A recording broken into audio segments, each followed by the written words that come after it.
Yummy.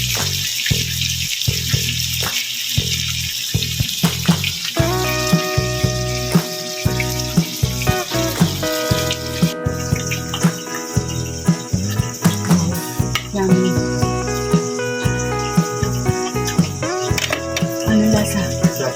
Sarap. Sarap? Ayun guys. Natikman na talaga nila yung kanilang cravings. Craving satisfied.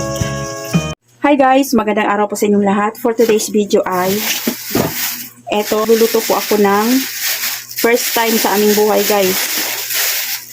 First time in our life, magluluto po kami ng shala-shala steak. Yan, bumili po kami kagahapon habang umalis kami ni Mister. Yan, rib eye steak. Ayan, 3 peraso guys, bumili ako. Tikman natin. First time namin ito matikman kasi matagal na po itong ninungot-ngot ng aking mga anak guys. Gusto nilang tumikim nitong rib eye steak.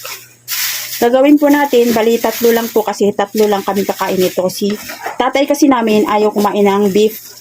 Kami lang 3 kaya tag-isa kami guys. Tapos lalagyan natin siya ng mushroom. Ayan, butter. Tapos patatas, mashed potato. Meron din po akong nabili para sa tatay namin kasi ayaw po niya kumain ng beef. Bumili ako ng tofu. Lalagyan natin ng pork giniling.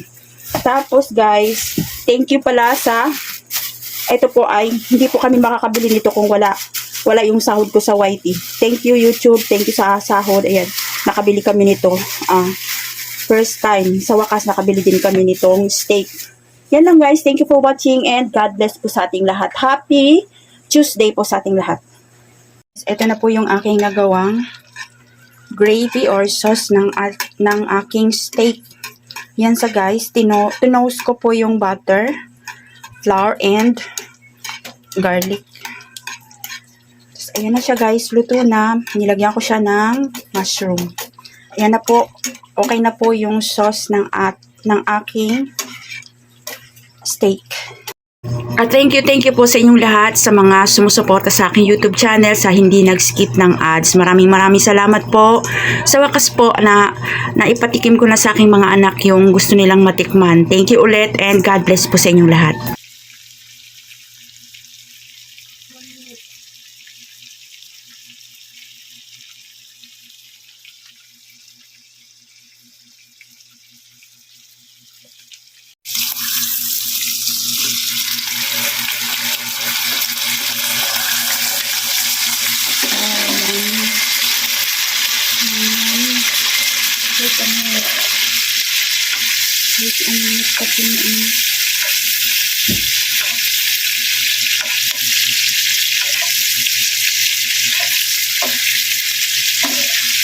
Okay. Ako ang ating kulalam.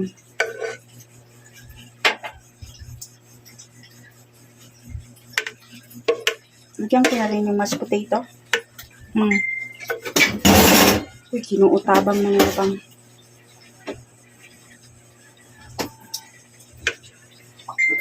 Mas ano pa, medium rare.